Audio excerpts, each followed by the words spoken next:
महाराष्ट्र से आ रही है। लोकसभा चुनाव के लिए बीजेपी और राज ठाकरे की महाराष्ट्र नवनिर्माण सेना हाथ मिला सकते हैं। कल देर रात एमएनएस चीफ राज ठाकरे उस वक्त दिल्ली पहुंचे जब दिल्ली में बीजेपी मुख्यालय में लोकसभा चुनावों के लिए कोर कमेटी की बैठक चल रही है और ऐसी संभावना जताई जा रही है कि राज ठाकरे गृहमंत्री अमित शाह से मुलाकात कर सकते हैं। महाराष्ट्र बीजेपी के बड़े नेता देवेंद्र फडणवीस और जो प्रदेश चीफ हैं बीजेपी के चंद्रशेखर बावनकुले, वो भी इस वक्त दिल्ली में मौजूद हैं। तो ऐसे में कयास तेज है कि एमएनएस यानी महाराष्ट्र नवनिर्माण सेना और बीजेपी के बीच गठबंधन हो सकता है। ठीक आहे, आमची विनंती आहे समजू शकतो, पण मला आता काय बोलणार काही नाही आहे.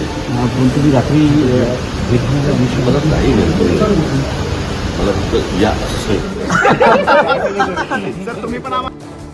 इससे होगा क्या, जरा आपको बता दें कि राज ठाकरे को बीजेपी और बीजेपी को राज ठाकरे में किस तरह का फायदा नजर आ रहा है। जरा ये हम आपको बता दें कि बीजेपी की नजर राज ठाकरे के 2.25% जो वोट बैंक है उस पर कहीं ना कहीं है और सूत्र ये बता रहे हैं कि एमएनएस को साउथ मुंबई सीट भी दी जा सकती है और साथ ही साथ एमएनएस के बाला नंदगांवकर मुंबई साउथ से भी चुनाव लड़ सकते हैं। इस तरह की भी खबरें आ रही हैं। राज ठाकरे के साथ साथ मराठी वोट सेट करना चाहती है बीजेपी और सबसे बड़ी बात यह है कि चूंकि ठाकरे नाम जुड़ा हुआ है तो उस लिहाज से, परसेप्शन के लिहाज से ये एक बड़ी बात है। 2019 के विधानसभा चुनावों में देखा जाए, वैसे एक अभी तक विधायक है एमएनएस का, लेकिन परसेप्शन की जो लड़ाई है उसमें कहीं ना कहीं बीजेपी की नजर उस पर जरूर है। अनंत जी हमारे साथ स्टूडियो में। अनंत जी, किस तरह से देखते हैं आपको, क्योंकि ठाकरे नाम जुड़ा हुआ है। आप पंकज जी याद करिए, कल प्रधानमंत्री जब शक्ति पर अपना वक्तव्य दे रहे थे राहुल गांधी के उस तथाकथित बयान पर, तो उन्होंने क्या कहा था, बाल ठाकरे की आत्मा अभी कैसे रिएक्ट कर रही होगी। वो उनका सीधा था कि उनके बाल ठाकरे के पुत्र उद्धव ठाकरे बीच में बैठे हैं और एक तरफ कांग्रेस के नेता और दूसरी तरफ दूसरे विरोधी दल के नेता बैठे। तो उन्होंने बहुत ही संवेदनात्मक रूप से मराठियों के दिल को छुआ प्रधानमंत्री नरेंद्र मोदी ने। और अब ये कहा जाता है, मैं ये भी कह लूं कि जैसे मेनका गांधी और वरुण गांधी अगर बीजेपी में हैं तो कुछ उसी तरह का इसको देखा जा सकता है। इसको भी उस तरह से तो देख ही सकते हैं, लेकिन ये लोग दोनों बहुत आगे चले गए हैं। राज ठाकरे और उद्धव ठाकरे का आपस में मिल पाना और एक गठबंधन में रह पाना थोड़ा कठिन प्रतीत होता है। हालांकि उद्धव ठाकरे भी कब एनडीए में शामिल हो जाएंगे ये कहना थोड़ा मुश्किल लगता है। बिल्कुल, विवेक भी हमारे साथ है इस वक्त मुंबई से। विवेक, कैसे देखें इसको? आज ऐसी पूरी उम्मीद जताई जा रही है कि राज ठाकरे मिल सकते हैं अमित शाह से। देखिए पंकज जी, बिल्कुल जो सूत्रों से जानकारी मिल रही है कि आज सुबह बताया जा रहा है कि 11 बजे के आसपास एमएनएस चीफ राज ठाकरे और उनके बेटे अमित ठाकरे आज यूनियन गृह मंत्री अमित शाह से मुलाकात कर सकते हैं। जिस तरह से खबरें सामने आ रही हैं कि राज ठाकरे जो हैं वो बीजेपी में शामिल हो सकते हैं और बीजेपी और राज ठाकरे बीच जो बातचीत हो रही है महाराष्ट्र में, वो बताया जा रहा है कि मुंबई की एक बड़ी हाई प्रोफाइल सीट जो है वो एमएनएस को दी जा सकती है। और सूत्रों से जानकारी मिली है कि राज ठाकरे इस सीट पर ना ही खुद लड़ेंगे ना ही अपने बेटे, बल्कि एमएनएस के जो नेता हैं बिल्कुल तो इस बात पर नजर रहेगी। आज मिलेंगे राज ठाकरे अमित शाह से। बड़ी खबर एक और आ रही है महाराष्ट्र से।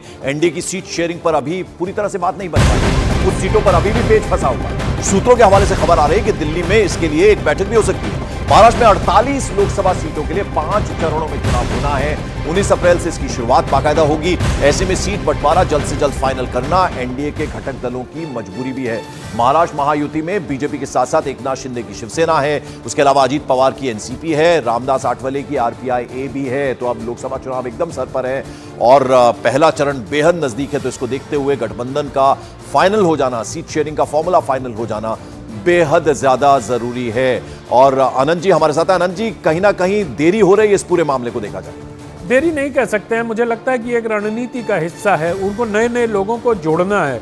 आप देखिए लगातार इस मसले पर रामदास अठावले पिछले दिनों जेपी नड्डा से मिले थे, उधर अजीत पवार और फडणवीस की लगातार मुलाकातें हो रही हैं। आज अचानक से अब राज ठाकरे के बयान जो आपने अभी दिखाया उस पर हमें विचार करना चाहिए। बिल्कुल आनंद जी, इस बीच बड़ी खबर एक बार बता दें अपने दर्शकों को। बड़ी खबर यह है कि उत्तर प्रदेश के पीलीभीत से वरुण गांधी का टिकट कटना तय हो गया है। 2019 में वरुण गांधी ने पीलीभीत से चुनाव लड़ा था, तो उत्तर प्रदेश से बड़ी खबर है वरुण गांधी को पीलीभीत से जो उनका टिकट है वो कट सकता है। 2019 में उन्होंने वहां से चुनाव लड़ा था और अब जो सूत्रों के हवाले से खबर आ रही है कि पीलीभीत से वरुण गांधी को टिकट नहीं मिलेगा, उनका टिकट वहां से काटा जा सकता है। तो ये जितेंद्र शर्मा हमारे सहयोगी इस वक्त फोन लाइन पर। जितेंद्र, क्या अपडेट? देखिए, बिल्कुल कल बीजेपी कोर ग्रुप की बैठक, उत्तर प्रदेश का जो कोर ग्रुप है बीजेपी का, उसकी बीजेपी अध्यक्ष जेपी नड्डा, गृह मंत्री अमित शाह के साथ हुई और बीजेपी की जो 25 लोकसभा सीट बाकी है उन पर मंथन हुआ। उसमें सूत्रों का दावा यही है कि वरुण गांधी बीच से सांसद और जो काफी समय से बीजेपी के प्रधानमंत्री की आलोचना को लेकर में उनके पर सहमति बन गई और उनके जो उत्तर प्रदेश कैबिनेट मिनिस्टर है नितिन प्रसाद, उनको वहां से टिकट के एक बड़ा फैसला। चलिए, बहुत बहुत शुक्रिया इस अपडेट के लिए। तो यतीन शर्मा हमें जानकारी दे रहे थे। वरुण गांधी का पीलीभीत से टिकट कट सकता है, 2019 में वहां से चुनाव लड़ा था महायुति में। इस बीच बता दें, सीट बंटवारे पर अभी बात पूरी तरह से नहीं बनी है। महाराष्ट्र की अगर हम बात करें, हर दिन दावे किए जा रहे हैं कि बस अब फैसला होने वाला है। इस बीच महाराष्ट्र के मुख्यमंत्री एकनाथ शिंदे ने दावा कर दिया कि महायुति में सबको सम्मानजनक सीट मिलेंगी, किसी तरह की कोई दिक्कत, कोई मुश्किल नहीं है, कोई विवाद नहीं है। एकनाथ शिंदे ने कह दिया है। ये सीट शेयरिंग की बात की लेकर कोई चिंता नहीं है। सम्मानजनक निर्णय होगा, समन्वय से निर्णय होगा। इस चुनाव में नतीजा आपको दिखेगा और 45 से ज्यादा सीटें महाराष्ट्र से आएगी और मोदी जी ने कहा है कि अब की बार 400 पार निश्चित रूप से आंकड़ा होगा।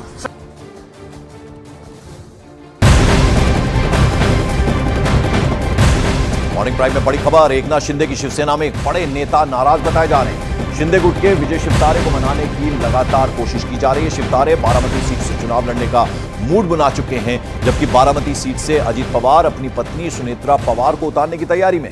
और यही वजह है कि सोमवार को शिंदे कैबिनेट के मंत्री शंभूराज देसाई विजय शिवतारे को लेकर वर्षा बंगले पर पहुंचे और एकनाथ शिंदे के साथ उनकी बैठक हुई। विजय शिवतारे बारामती सीट से इंडिपेंडेंट चुनाव लड़ना चाहते हैं, क्योंकि बारामती सीट पर अजीत पवार अपनी पत्नी सुनेत्रा पवार को उतारने की तैयारी में है। हालांकि शिवसेना के शिंदे गुट का दावा है कि किसी तरह का कहीं कोई विवाद नहीं है। काफ़ी बातचीत चल रही है महाराष्ट्र में सीट शेयरिंग को लेकर। ना महायुति का फॉर्मूला डिक्लेयर हुआ है, ना महाविकास आघाड़ी का। क्या महायुति का फॉर्मूला तय हो जाएगा? कब तक तय होगा और क्यों डिले हो रहा है? 99% हमारा फॉर्मूला तय हो गया है। जो 1% यहाँ वहाँ रहता है वो इसलिए रुका है, लेकिन ये 2 दिन में शिवसेना की तरफ से हमारे जो मुख्य नेता है एकनाथ शिंदे साहब को हमने अधिकार दिए हैं और वो डिक्लेयर करेंगे।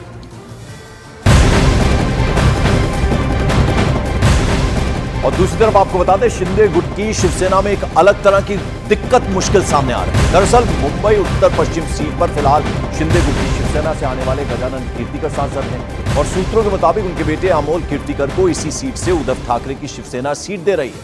अब ऐसे में पिता और बेटा आमने सामने चुनावी मैदान में आ सकते हैं। दरअसल शिवसेना में बगावत होने के बाद सांसद गजानन कीर्तिकर ने उद्धव गुट को छोड़कर शिंदे गुट का दामन थामा था, लेकिन उनके बेटे अमोल कीर्तिकर उद्धव ठाकरे के साथ ही रह गए। हालांकि उनके पिता गजानन कीर्तिकर ने अब यह मन बना लिया कि अगर उनके बेटे अमोल कीर्तिकर को मुंबई नॉर्थ वेस्ट से टिकट मिल जाता है तो वो शायद चुनावी मैदान में ही नहीं उतरेंगे।